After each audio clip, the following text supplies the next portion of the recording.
Hey everyone, I am going to add a different subject than typically we discuss here at Holomiant Hub. It pairs really well with my latest hub note, actually, and I will cross-link them because I received some amazing feedback or editing from a few friends on that hub note, and it made me reflect on the fact that that co-creation or that effective editorial process, being a good reviewer, in other words, it's kind of rare and it's exciting to find it. And I think that if I explain a few things that I learned in grad school, other people will make strides both as what they're asking for from their editors and what they're accomplishing as editors.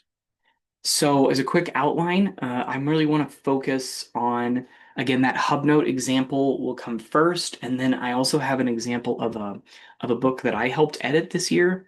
And from a few years ago, I have an example of a peer-reviewed scientific paper that I was a co-author on, and sort of what the review process was there. But the overall goal is often to take something that's hopefully a diamond in the rough, right? Um, and help the drafter uh, really polish up, revise, modify, improve that diamonds.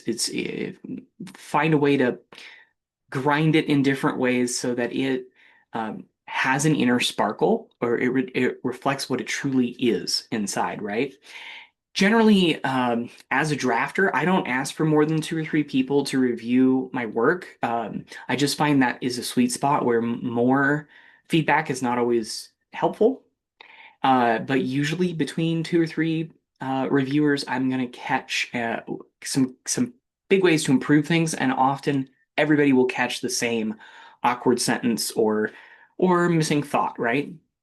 And it's because I'm pretty discerning about who I ask to review my work, because I really want people I can trust that will help me improve that quality, right? As I said, will help me polish up and create some shine around that core um, idea or concept that I'm working on. And not all editors are keyed into that. It's one of the reasons I'm putting this video out there. I'm going to tell you, like I do many times, that I've gotten a lot of benefit from listening to Adam Grant on these subjects, especially as he talks about ways, psychologically, ways or strategies that we can use as the one receiving feedback to kind of turn any criticism into an opportunity to make ourselves better and make our work better. The value within a team here. I've been in a lot of situations where workplace conflict arose because not everybody had been taught about these principles, how to show up as a meaningful part of a co-creation squad, right? How to build a culture around the free giving of feedback and advice and the receiving of feedback and advice with what Adam Grant calls confident humility, which I'll key into later. So please look at this more. It's one of the reasons I put this up here is just to get you started maybe on the path of learning all this amazing stuff that Adam Grant has sorted out. I'm going to start with this idea when I talk a good reviewer or an effective editor that the allegory here is a soundboard, right? And in my youth, I did some technical theater, even quasi-professionally, and I was not great at running the soundboard, but I knew how to do it to some degree. And the key thing you do is you don't change what's happening on stage, you enhance it and remix the sound and clarify things, create a little bit more what's pleasing to the ear of the audience. And that's what we should do as editors and reviewers. The core thing, that diamond, is not going to be radically broken and changed in the process, probably not going to be, but we can help people sort of enhance and remix the outcomes. I'm going to dive into this example. So, like I said, I'll link the hub note that I'm referring to here, but a couple of weeks ago, I drafted this content really in like a 3 day burst. That's often how creativity hits me. Is something happened, it inspired me, and I just focused on it for 3 days and got several pages together. And then I asked, in addition to a friend who has like is a medical expert, where I was asking for something pretty specific in terms of any of the medical jargon that I utilized. I also reached out to two friends to give me this more generalized feedback because they're agrosystems experts, and I also just have confidence in them as communicators. And so that's Andie Marsh and Brian Vagg. Some of them, some of you may know them. Uh, and they both gave me perfect notes in this thing, and I want to share exactly how this went down. So, first, I'll talk about Annie's awesome feedback. She just highlighted that there was part of a sentence here in one of my paragraphs that kind of like confused her or threw her for a loop, and that's super valuable. When you draft something that's multiple pages, even if you're pretty good at editing yourself, and I tear my work and remix it all the time, just, you know, I'm vicious with myself as an editor. Uh, you can still have things slip through the cracks like this, where it's just an awkward turn of phrase or what have you. And Andie identified that for me, and I've written down there in the bottom how that changed in the final version because of her note. Brian did something similar, but here is an example of where he actually said, "Hey, I think that there's an opportunity to expand here." Also invaluable because when you're constructing and staying focused on a piece of writing, it's really easy for you to fill in any gaps with your like imagination. And so I'm like, okay, yeah, step one, two, three, and then step five. That makes sense, right? And Brian said, no, no, no, you got to put step four in. And it actually ended up adding this short paragraph here that I think really enhances. It says something that I wanted to say anyway, but I just missed it. Brian's second note to me that was invaluable is about just reworking a paragraph. He didn't rework it for me. He said, "Here's a paragraph that kind of like I drift in, and I haven't until this point, kind of a page or a page and a half in." And so I changed the order of the sentences, and I thought about, um, he helped me see it again with like sort of the eyes of somebody that hadn't been staring at it for several days, and it's really cool. I'm really glad that we identified that. I try to do similar things when I'm asked to edit. So I had a great time working with Leo on this book that he's published, and in fact, in one of my previous hub notes, I highlighted that everybody should get the free download of this book. In my opinion, it's a great summary. Um, Mainly, and I'm going to go through these two examples. Mainly, I found a space where I told Leo, hey, there's a fourth item or a fourth concept that's sort of missing from your list. You've got three.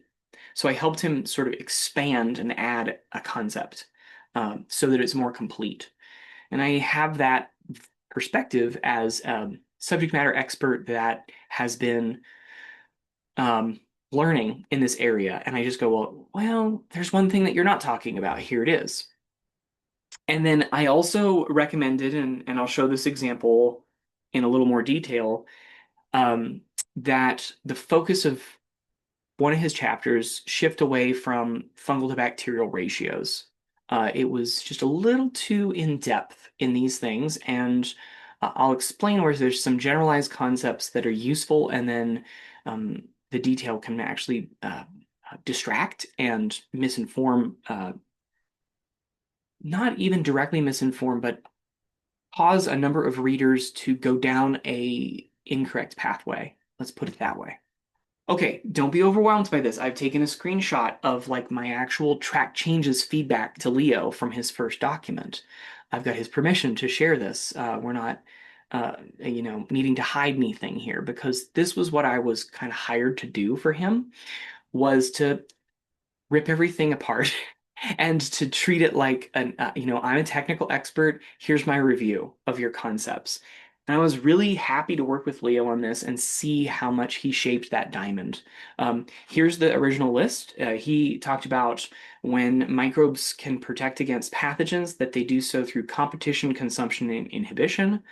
I generally liked this concept, but I told him there's a fourth item, and that's because I had the chance to work with Dr. Adrian Godshocks, um, and I was aware of this presentation that she gave a few years ago that's over on the Soil Food Web YouTube page. And she had a fourth item, which was induced resistance, which this is the final product, and it's been added here because I sent some papers and this video link and some other things to Leo, and I said, think about this. This is a way to expand your list so that it feels more complete. Okay, I mentioned that I would bring up about fungal to bacterial ratios. Please note that I actually took several paragraphs here where there was a lot of detail about plant community succession and the shift in bacterial and fungal dominance in those systems. And I said, hey, we need to like think through how to rework this. And I met with him and I explained my point of view, which I guess, it's important to say not everybody out there would probably agree with me. I don't see such a tight correlation in fungal bacterial ratios in all circumstances as is generally discussed. And in fact, even when it comes to ecosystem succession, I see a bias in a lot of the conversations towards sort of like northern hemisphere temperate forest succession. And there's so many climates and like conditions around the world. Context is one of the key aspects of land management. And so I basically said, reduce this, uh, like, come in with just a couple of examples of how it's an interesting concept and don't draw all the conclusions for your readers. And Leo did it. This is again his final page. He took those, 3 or 4 paragraphs that I and he collapsed those down into a couple. In fact, there's one on the next page on this subject that I'm not showing here for space. And I don't want to trip anybody up or go into too much detail, but I will say around this discussion, and I probably owe the world a more in-depth exploration of my skepticism on F to B ratios. Um, which is forthcoming perhaps in 2026. But one of the things I talked about is just I don't want people to get to read a concept that is even technically true and then go to the wrong pathway in terms of its implications. So what I see is like in general, plant communities do shift. They do go through succession over time. Um, and in a lot of systems, you'll move from sort of like the pioneer species, which we often call weeds, or the ecological term is ruderal species, quite aggressive, and then they give way to more established perennials, grasses, those kinds of things. Eventually, shrubs and trees come in, and that community and the diversity above ground actually shift over time, such that those middle stages of succession are often actually the most diverse, as compared to like a late successional forest where it's dominated by a few species of tall tree and there's not even a big herbaceous layer, in many cases. So it is a true concept. And the assemblage and the progress along that successional gradient is extremely variable by ecosystem, by ecoregion, by climate. That was a lot to say. I just don't want people to walk around with too simplified a conclusion about, oh, this always works like X, succession goes like this. And I see those kinds of discussion online. The other big thing I will note as a fungi nerd is while fungal biomass does tend to go in an upward trajectory through ecosystem succession. In other words, as we move from pioneer species into perennial grasses, into shrubs, into trees, um, fungi tend to dominate more. It's like a time function, right? their biomass relative to the bacterial biomass in the system does tend to increase. However, I think that gets associated with fungal species richness as well. And people have this idea that from few species to many species, there's just a straight line through succession. And that is not always true. That's why I have the second paper with a table that has references to some of the other studies in this in different ecosystem types. You can have these different patterns in terms of the fungal species richness or the diversity in general of the fungal community. And in some of them, they will go up and up and up until mid succession, and then they'll start sloping down. In some, they go up and up and up, pretty much like I think a lot of people think about it. In some systems, maybe they decline almost from an early successional stage to a later stage, and that has to do with all kinds of things related to which trees or shrubs are dominating in the system. The below ground influences the above ground, and the above ground influences the below ground. It's really hard to separate out how those ecological top down and bottom up um, um, dynamics work here.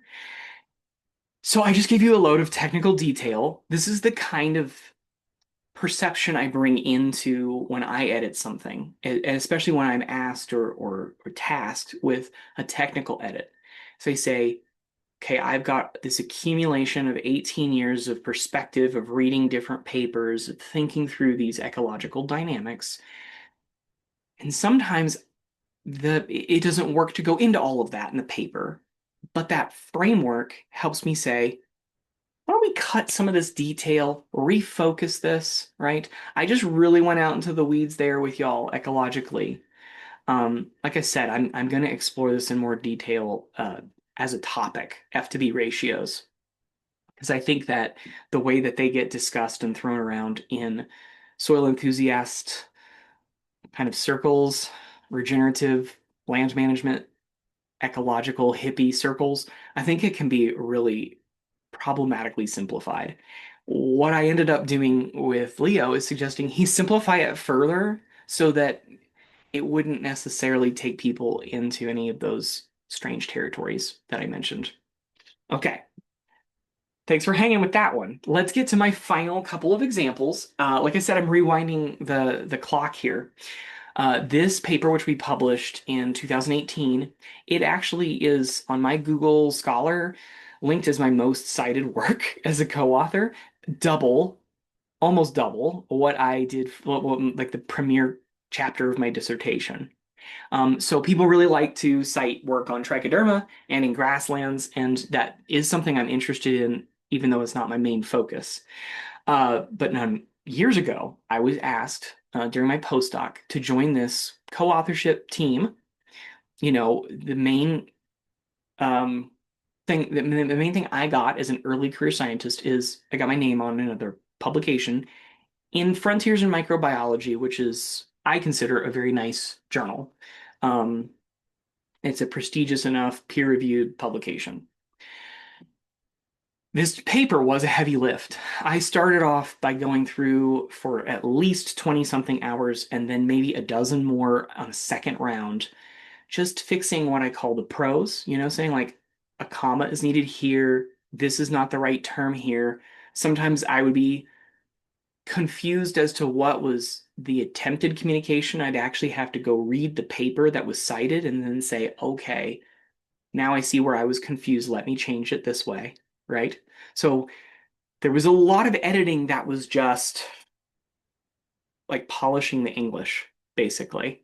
And that's no shade on any of the other author team. I was the first native English speaker to come to this project. And, you'll notice that Gail is on this paper, my PhD advisor. She did a lot of work with me to take a decent writer and make them a good science writer across the time that I was in her lab, almost a decade. So I brought that to the table, but I also, as a co-author, I wanted to do more than fix the English. the technical aspects of the English. I wanted to be part of the co-creation of this thing, have a bigger contribution. So I actually reworked some of the figures that end up in the final paper. I wanted to increase their clarity and sort of just the quality of the visual communication. I also reoriented a lot of things to highlight the novelty of the research. It's very easy for um, anyone who's writing something this intense to go through it and say like I got to get through everything. I got to get all the details out. And then the story is actually kind of missing in there and moving details around, reducing certain ones and expanding others. That's I think the work of a co-author, right? If you ask someone to do that intense of a change to your draft, consider making them a co-author on it. Um, that's kind of the threshold that I utilize. So again, don't get overwhelmed by this. I just wanted to show you I did a ton of edits. This is just the abstract or summary of this project. I edited it. This was like round number one. I mean, probably 60% of the words have been rewritten or moved in location, right? And then I looked at it again and I said, here's some more stuff that I would try to change and trying to like smooth out any of the rough parts, right? I actually sent one of these later drafts to a friend and said, would you give me a friendly review on this before we send it to the peer reviewers? Because once you submit to a journal, in reality, you often have to wait months. You've had to wait a year before to get that feedback. And it's kind of out of your hands at that point. You're not going to change it anymore. So it's helpful to get a friendly review back first where you can quickly find any of those wrinkles and get them ironed out. Uh, third round. This is the final product, right? This is even after the peer review process and all the feedback we got from peer reviewers, we identified more awkward parts, places where the language wasn't perfectly clear. Um, you know, one in these later rounds of edits, I would often take whatever changes and then go sit with Gail, and we would go line by line through the document, read out loud every sentence, hash out what we would change. And what's kind of funny with that, because of our rapport, is that sometimes I would sort of lose focus and be like, it's fine, let's move on. And she would say, no, we need to change this and make it better. And other times she would sort of lose focus and be like, this is fine. I'm a little burnt out. Let's move on. And I would say, no, we got to fix this. And so having those tandem editing sessions was really useful. That's just a shout out to that. Okay, my final thoughts are about the mindset of both drafters and editors. I've kind of alluded to this before, but a drafter needs to be resilient, like this little plant that doesn't even let the concrete around it get it down, right? Uh, a drafter needs to demonstrate like humility. Nobody creates perfect work, especially not their first go. Uh, Tough skin is useful. In other words, like somebody saying, hey, this paragraph's weird, and that not getting you personally upset. Uh, I think it's probably a really good way to identify narcissism in ourselves and others if they can't take feedback and put it into something that's constructive and build it. Everybody can do better. People who have been at communication for decades can skip things, can say things that are weird, can, miss the point. Um, like I said, even the most dedicated talented person can lose focus. So let's receive that feedback and turn that criticism into gold. However, editors, and I've put this picture of the scaffolding. I think editors really need to trust the overall vision if they take on the task of providing that review, that feedback. Um, don't change someone's scaffolding.